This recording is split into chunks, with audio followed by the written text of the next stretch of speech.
everyone, and welcome to Mara Knits a Podcast, episode 5.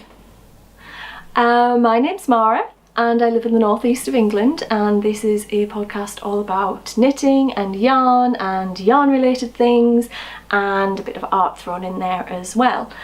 And where can you find me? I'm on Instagram as Mara_knits. I'm on Facebook now as Mara Knits. There's a new Facebook page. I've got a website which is maraknits.co.uk where you'll find the show notes for all of the episodes, and I'm also on Ravelry as Mara72. Okay, now we've got that all out of the way, and I will put the details down below. Let's get on to the knitting, which after all is why we're here. Look. Get my hair out the way so you can see. Look. Oh. Pebbles has decided to get up. I love you too. So this is the shawl that I've been making out of a silk blend sock weight yarn. Now the pattern is by Heidi Olander, and I've been told that it's pronounced Namalintu. I've also been told that my pronunciation is wrong, so I'm going to keep going with the shawl with no name. I'm really pleased. It's been blocked, the edgings come out nice, it's a really nice size. I couldn't resist wearing it, even though the ends aren't sewn in because I've lost my needles for sewing in the ends. I don't know where they've gone. So once I've got the ends sewn in, I will hopefully get some nice pictures of it that I can show you guys. Just in case anybody is wondering why I'm not doing the look up at the camera like that, it's because of the type of camera I'm using. It won't refocus. So, you know, this is all manually focused, and if I move out of the area that's in focus or try to put something up close to the lens, all you're going to get is a blurry shot. It won't autofocus.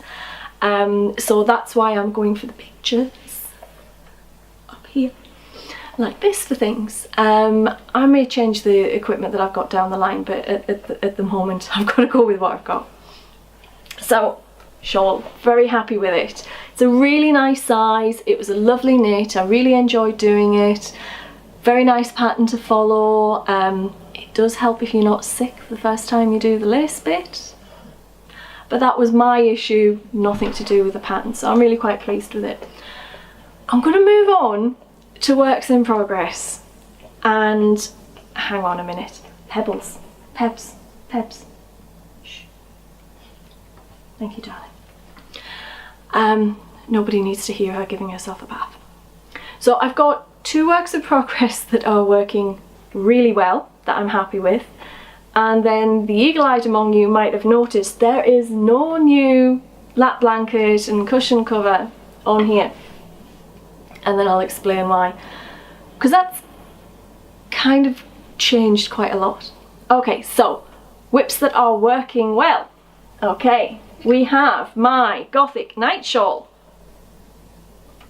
Ta-da! I told you I was a slow knitter. Okay, so you're not going to see, you're going to be seeing this for ages. You're not going to see mega changes. This, once I got over the pattern being in German and got my head around it, this is actually a really nice knit. It's a really pleasant knit. It's a really intuitive pattern. I mean, I'm not using the chart anymore because within a couple of repeats I knew what I was doing. And the yarn approves. The yarn is liking this pattern, and I'm really enjoying knitting it. So yeah, that's going really well. Let's put that back. Oh, tails. Put that back up there. And there's also the zigzag socks for his nibs. I have finished the first one. It does actually fit him. I know it looks small when I'm holding it up like this, but it's not. And I haven't grafted the toe because, as I mentioned, I can't find my needles for doing the grafting on my knitting. So happy with that. I'm actually quite happy because I'm not enjoying the yarn. I don't know why. I've knitted with zigzag before and I didn't have a problem with it. I'm just really not enjoying it this time. And I've cast on the second one. So we have those. Okay. Now, more naughty yarn. So I started off, I had, from the stash, found 9 skeins, hanks, whatever you want to call them, of this. And I remember buying it, and I remember thinking, oh, that would make a nice cardigan or something for them. And then I was looking at it and I thought, it's not really enough. 9 is not enough. It's 100 meters, I think 105 yards in 100 grams. So it's just not enough for a cardigan. So I decided to, oh, Pebs. You were sat on the tail. I decided to knit a cushion cover. And I got that done, and I started on the blanket. Oh, she's going to take a while to settle down again. There we go. And this took 4.5, leaving me with 5.5 to do a lap blanket. And I thought, that's more than enough, that's fine. And then I went stash diving for something which I'll explain later. I found another 11 skeins. I've got 20 of these. And I looked at it and I thought, oh, okay, I can't do all of that on a lap blanket. I'm gonna have to go back to plan A and doing some sort of garment out of this. I don't know what. I'm eyeing a couple of patterns up on Ravelry, but I haven't had time to sit down and really go through them and make a decision yet. So, more naughty yarn. Okay, so last episode I mentioned that I'd won a giveaway, which is terribly exciting because I just don't win things like this. Okay, and it came. Now I've got to say, I really admire all these people and these podcasters and everything who do these, oh, let's open the box, and they do it on camera, right? Because there was no way I was not opening that packet as soon as I got home, saw it on the mat, picked it up, immediately started trying to work out how to get into it. So I did get in. I don't have a lot of project bags. I tend to use bags that have come into my life for other reasons or whatever. The one that I used for my socks was originally for little toiletries and things. But this is so cute! And inside there were some goodies. It's a lovely little chain. Now, first of all, I must say some of the goodies were edible. They didn't last. They've been eaten. So the chocolate has been eaten, but there was also, and I've been very good because I've been dying to try these, but I'd eaten the chocolate, so I couldn't show you the chocolate, so I thought I've got to show you these. So I don't know if you can see these particularly well. I'll put a photo in. But there's 4 little teas. Now, I love tea. I absolutely adore tea. But to me, tea is, how can I put it? It's a black tea. I don't really don't eat tea, I drink tea, but I don't really drink the fruit teas or the green teas. And that's something that I'd quite like to change. The problem that I've got is mostly they come in boxes where you've got to buy quite a lot, and I really just want one to try. And the few that I have tried, I've not liked. But I think that's more because I've maybe selected the wrong ones. So when I saw these, I was like, brilliant, absolutely brilliant. And I'm really looking forward to, actually the one I'm really looking forward to is this one. It says womankind on it. I doubt it's going to kill you if you're a man and you drink it. But it says a delicate dance. I like that idea. I've got this wonderful idea now of the ingredients dancing around. A delicate dance of organic cranberry, rose and sweet vanilla. Now I love cranberries, and one of my favourite flowers is the rose, and I love the smell of it and everything, so this one I am really looking forward to. And now that I've shown them to you, I can have them. Yes! Right, so they came, and there was also some little mini skeins. Now I'm getting these out carefully. Again, I'll put a picture. How sweet! Now these are actually hand dyed by Gemma, who does the Snuggly Stars podcast, and they've all got wonderful names to do with Harry Potter. But being a bit of a pillock, it took me ages to realise that. I mean, that one's called I think something like the Weasleys or something like that, and I got that one straight away. But some of the others, it took me a bit longer. And then when I worked out they were all on a Harry Potter theme, I felt a little bit silly, but you know, that's really cool. So I'm not sure what I'm going to make with these yet. Part of me does think maybe they could be the start of one of the cozy memory blankets or something like that. I don't know. So yeah.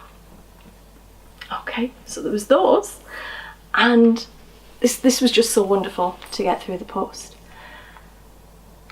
But remember I mentioned that, so I guess we're going on a bit onto natter now and other things to do with fibre and fibre arts.